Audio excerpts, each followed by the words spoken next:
NEC, can you tell us the process of consumer having complaints, how to direct complaints, the process as against protests? That's number one. The next question goes to the DISCO. MD, thank you for being here in person, because some questions are policy questions which most of your people may not understand.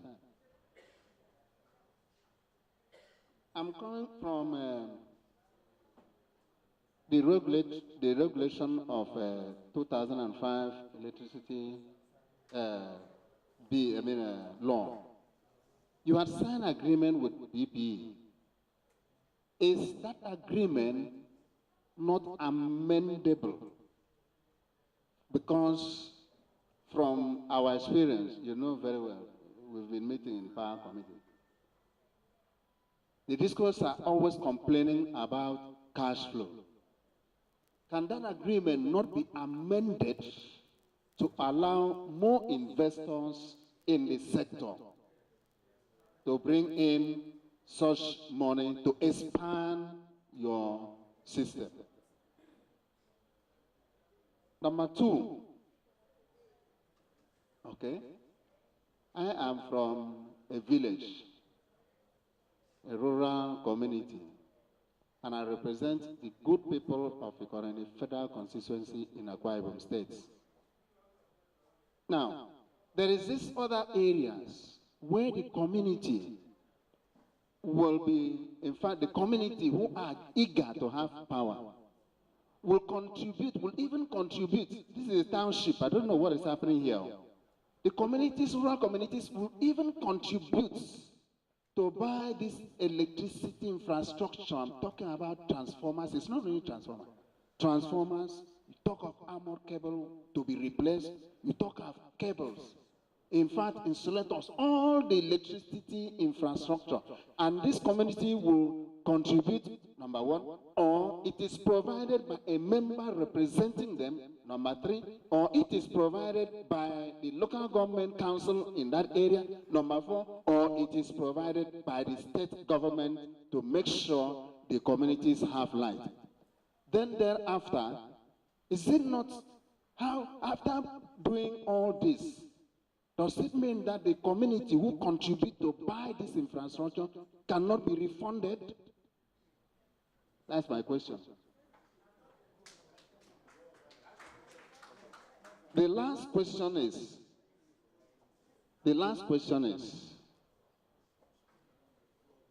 in some rural areas, or let's say some areas which are not easily accessible by the DISCO staff, I have been suggesting this, NEC, I'm sure you are very much aware, or probably some restive areas, some difficult areas.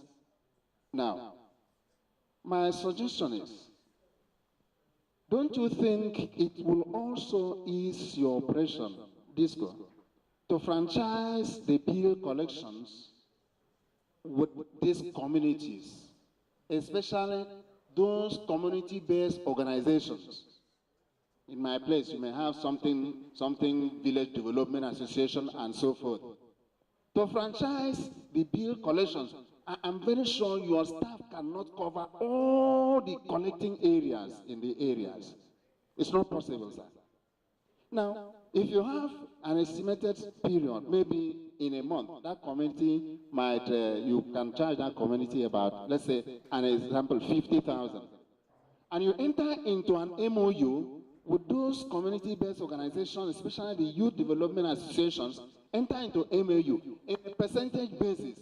MOU, youth or community-based area, collect this, we will agree to refund back 30% to you, and so forth. If that happens, two things will happen. One, they themselves will be empowered. Am I right? Number two, it will create some form of employment. Number three, it will reduce restiveness in those areas. Number 4, it will also secure your installations for sustainability and for them to collect their bills. Is it not possible for you to handle such a situation so that these things will be harmonized in relationship with the community? Now you are talking about partnership. The community will now see it as part of their system. When they collect, they get a percentage. When they collect, they get a percentage, so they protect. Thank you very much. Questions that have been raised from the high table, and they work backwards to cover all the other questions. The first issue is about community investment. This was a big practice before takeover. Because of the liquidity issue even then, communities had to come together to put money together, put up infrastructure so that they can have electricity. On one side, it's a very noble approach to get electricity. On the other side, it's not a perfect solution, it has its own flaws. One flaw could be in the area of the specification of the equipment being used. Instead of concrete toes, there could be a compromise to use wooden poles.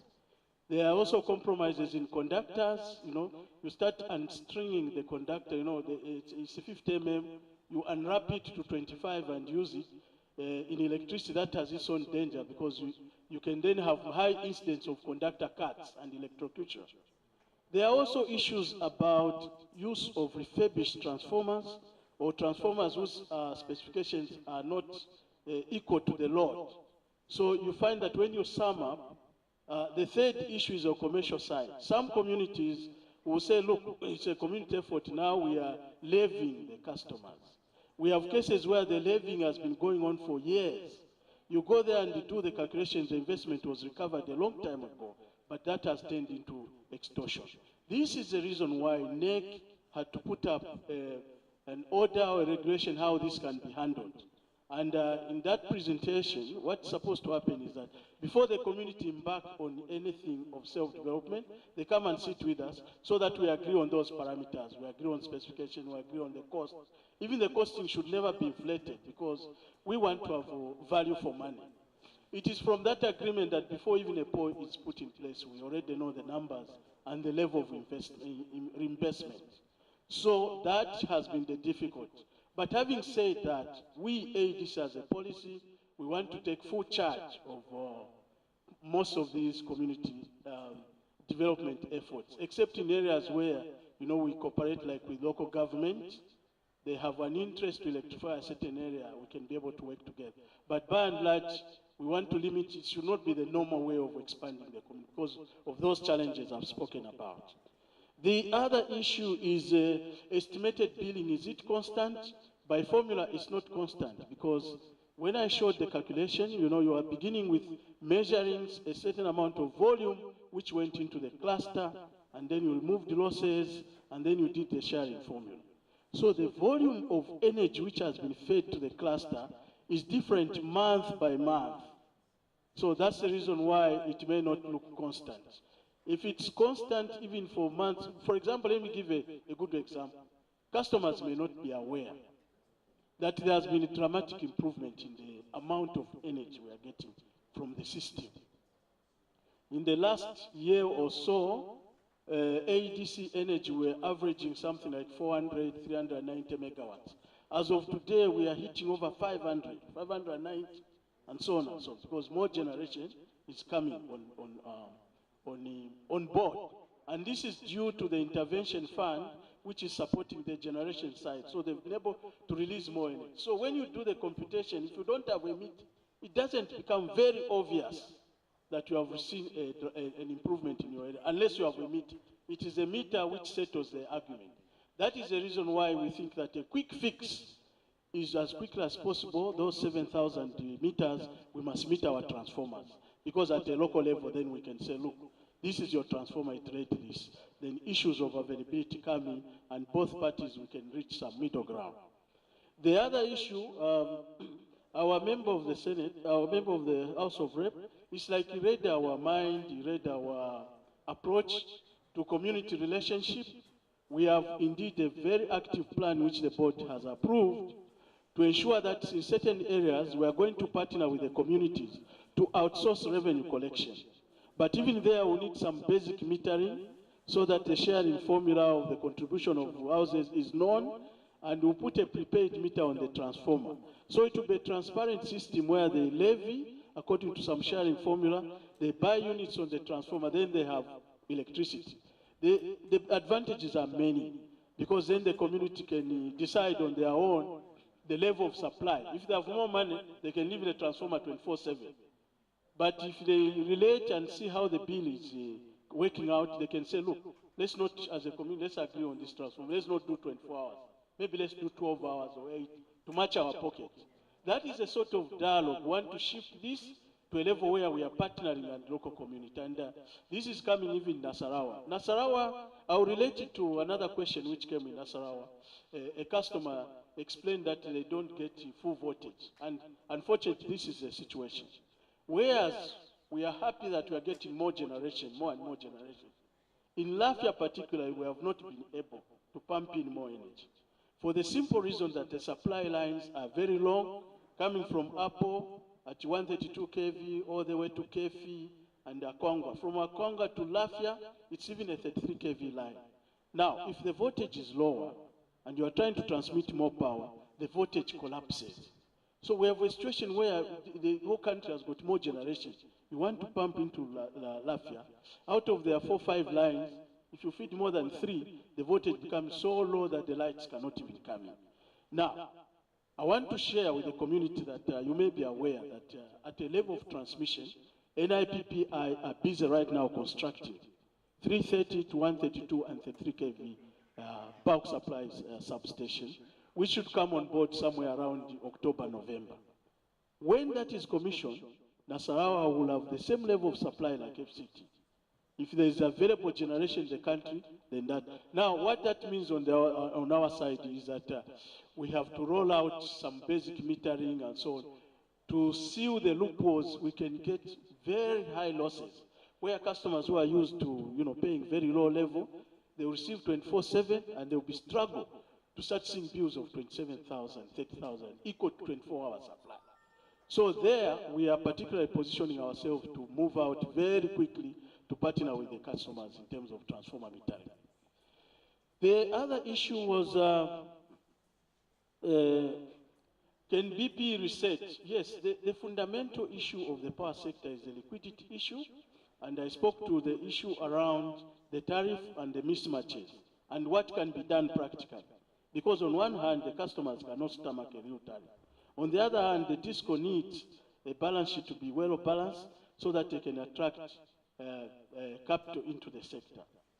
Whether this has to come through additional partners, additional investors, or the DISCO raising it from the market depends on one formula. And that formula is, I want to align my thoughts with the proposal for a regulatory asset. What a regulatory asset does is that, yes, we realize that you DISCO, we owe you through that. If the tariff was adjusted, your revenue should have been X, but we can't do it now. But we promise that in future, it will be added to your tariff. Now, that future is important because at that time, the system will be so efficient, the actual addition will be so little, will not be felt by customers. But by mere introducing that instrument in the book starts looking very good, and you can walk anywhere and get all the financing that is needed to do your metering, to do your transformers, to improve service. So, yes, as we speak right now, there is an active program as part of the power sector reform program to actually look at the reset, how the performance trajectory can be reset. And regulatory asset is one of the instruments which the government can support to implement, and it can unlock the liquidity issues going forward.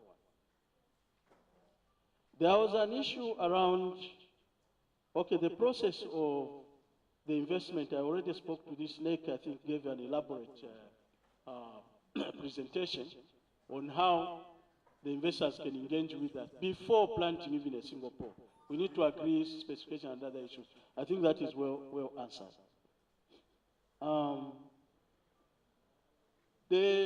Comparing telecom sector transformation and electricity transformation, the path for transformation is similar.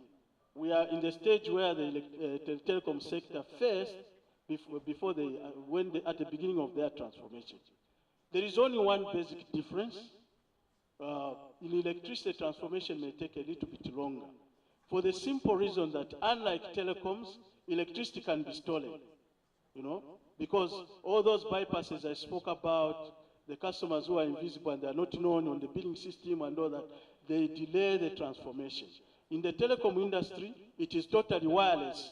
If you have not paid, you will not get it. So it's a much shorter transformation process, but the trajectory will be the same, beginning with, you know, very poor supply, high costs. At the end, we'll have very high level of supply and increased volumes of revenue at a lower tariff.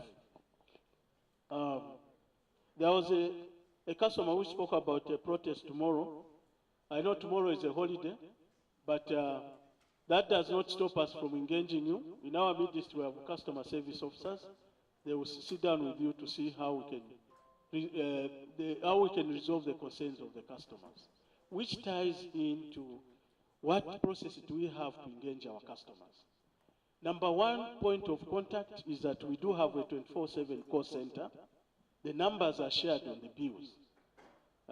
Number two, we do have walk-in centers almost everywhere. A customer can come and walk in and report. Now, the beauty with the call center, let me begin with the call center, is that immediately when you report, a fault docket is generated, which has a reference number. Now, what that means, you see, the beauty of technology is that nobody can hide that complaint because it has been recorded by people who are not connected to the resolution. Their job is to religiously record whatever the customer says. And because it cannot be raised, it means all of us in management have got a view and we start asking questions. Why this has delayed? Why can't this be resolved? You know, it's different when you report to a colleague. When you report to an acquaintance, we don't have the view of the complaint and it's like. So these are some of the frustrations. So we encourage our customers to use our call center. They can use our walk-in customer care centers and we'll be able to resolve their issues. Now, this ties in to several contributions around customer centrism or how we treat customers. One presenter even said, look, at a high level head office, you know how to relate to the customer. When we come to marketers, maybe some of them behave like touts and so on. So it is something which we have observed and we are working on it. I'm proud to say that this year we've sent overseas our first frontline staff as part of our effort to create a customer-centric organization. Not to invent the wheel, to go and relate to other utilities, how they've done, how they've transformed. And they've come back with templates. We are going to train virtually all our staff with the emphasis with those who are customer facing. But we want to change the organization to a level where we place the customer as a king, as you put it, but it's an issue of training because it's a transformation issue. We are going to train, monitor performance, we are going to change the culture. We'll put in a mechanism to be able to trace how we are performing and so on and so on. There are some techniques where you get outside companies, they come in covertly and test our system, how they are relating, and then we make adjustments to make sure that we are really changing for the better. Because we realize the customers know that it will take time to have 24/7 supply. It will take time to fix a lot of these things. But I think the major expectation, they want to see that when they complain, the complaint gets received. I think that will be the first indicator that we are transforming.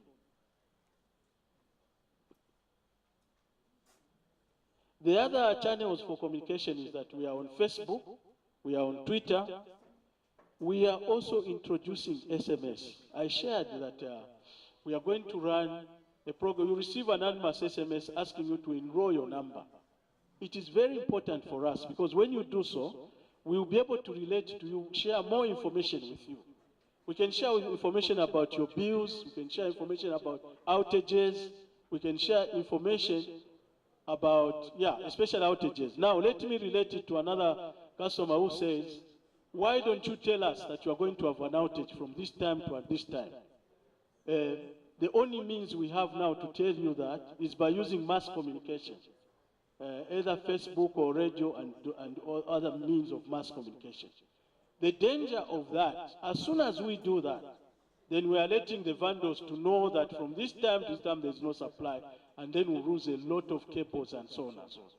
But if you give us your phone number, because you are a customer enrolled on us, you will personally receive the message and make your own adjustment. We don't want to broadcast to people who are not our customers, who may not have the interest of the service at heart. So that's a challenge which we are facing.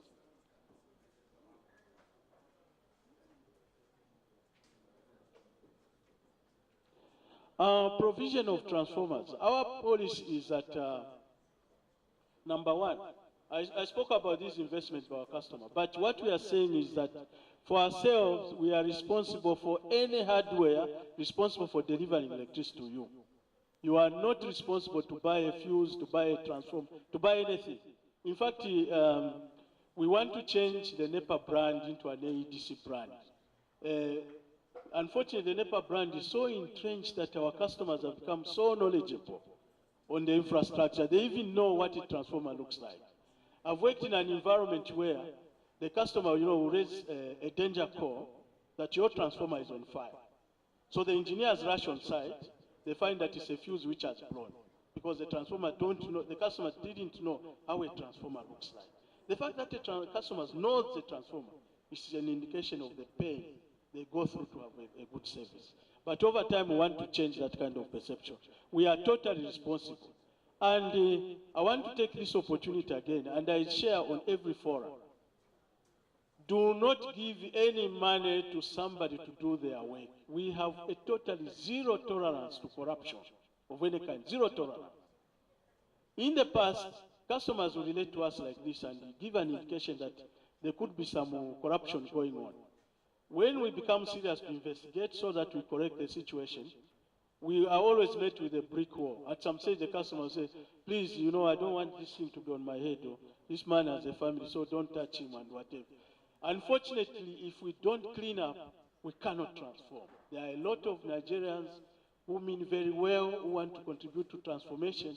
If one of us is not sharing part of the value, for us, it's better he goes and we bring another new Nigerian into the organization so that at the end of the day, we can totally change the culture into a culture which is customer-centric, which promotes honesty, which promotes teamwork, and a better customer relationship. The issues around Abaji have taken note. I know that the infrastructure is not in very good shape. We'll give it a special focus to see how we can improve your supply there. I've gone there a few times. I'm not happy with the way the network is. There will be a lot of fixing to be done so that you can improve your supply. There's a customer who spoke about owning a transformer. Having a dedicated transformer has got an implication on the level of tariff. If you have a dedicated transformer and your consumption is of a certain level, then you qualify to become an MD customer. So we need to be careful on this. You'll find that your tariff may be different to your colleague who is on a public transformer by virtue of you owning your own transformer. But these are issues which, in a transparent way, we share with our customers.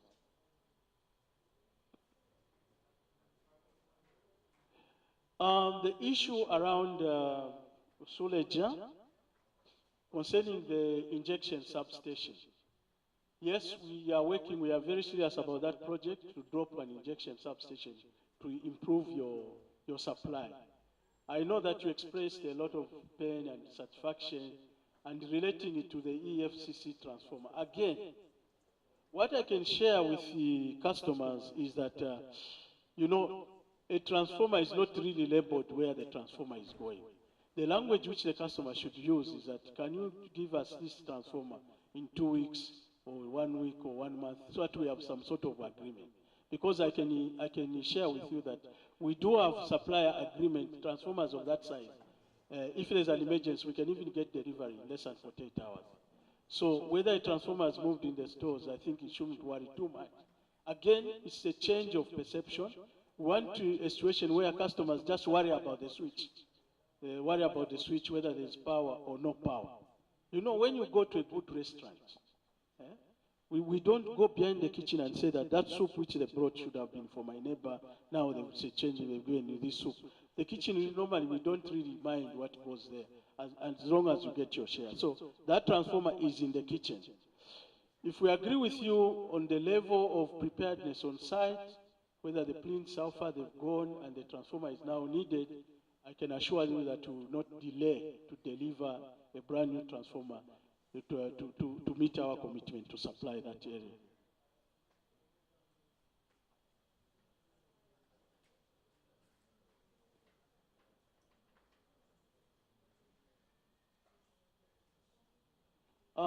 There was a discussion around targets. A target is not a bad thing. A target is a measure of how we are performing. Remember that as a DISCO, we are part of a long supply chain. The money which we collect is for the entire sector. And our performance is important for the survival of the industry. All the good things we are talking about transforming and improving hours of supply, can only be sustainable if there is a feedback mechanism of sufficient revenue upstream. If we don't perform ourselves, who are debt collectors for the entire section, then we are slowing the process of transforming the sector. Now, targets are not just collection. There are targets relating to supply. There are targets relating to our safety records. There are targets relating to how many infrastructure has been maintained. For example, out of our 30 areas, every area, every day, they are maintaining at least 3 distribution transformers. And we've put in technology to enforce this performance. We call it ODK. Using smartphones are some of the issues which normally customers raise. What is the source of our meters? 90% of our meters have been sourced locally. Of the 146,000 meters which I shared, 90,000 have been sourced through Mojek, who is a local manufacturing company, although it does have an export, a foreign content in some of the components. But the reason is simple. From the value proposition, local companies, they are better placed to evaluate the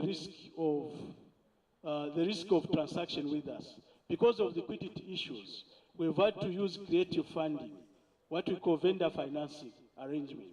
So a local company has a better understanding of the risks around vendor financing, and it comes naturally that they score highly in terms of the procurement process, even though our procurement process is open and competitive, highly competitive. And we hope that going forward, this will be the case. The issue of calibrating meters, most of our meters are electronic meters.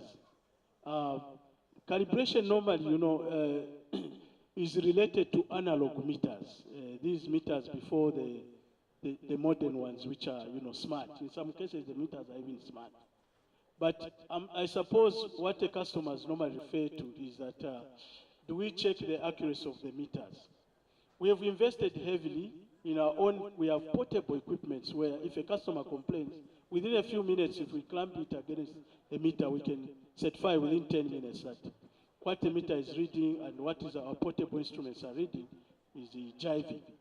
But you see, we cannot be the ref and the judge at the same time. Where customers feel that there should be a third party, like the way HOFA has done, we are very happy to engage in NEMSA to do those checks and satisfy our customers.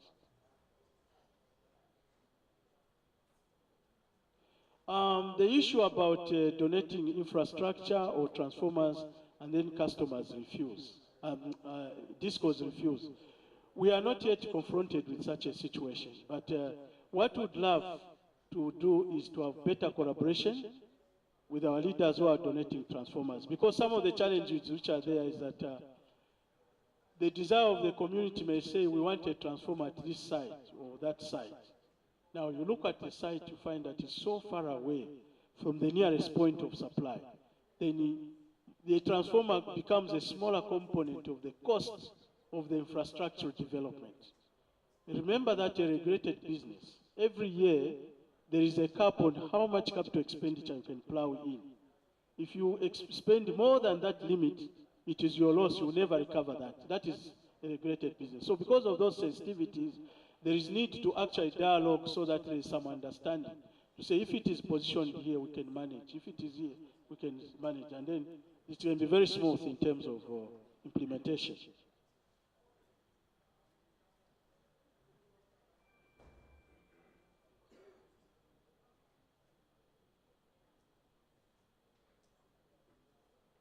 Community at a transformer level. Yes. We spoke about metering the transformers as an interim level of improving estimated billing. For the simple reason that, let's face reality, to meter every customer will take quite a long time and the pain is too much. So a quick fix is, rather than estimating you from the reading of the meter at the substation, it's better we estimate you based on a reading which is a transformer which is next door. That gives a lot of accuracy. But on our side, our approach is, if we have to rely on the transformer which is locally feeding you, even if we have metered all the customers, we marry that effort with a survey of the load, where we physically go there and say, okay, how many bulbs do you have, how many, so you have some sensible ratio of sharing, so that even under that arrangement, there is a basis of sharing which is a bit fair.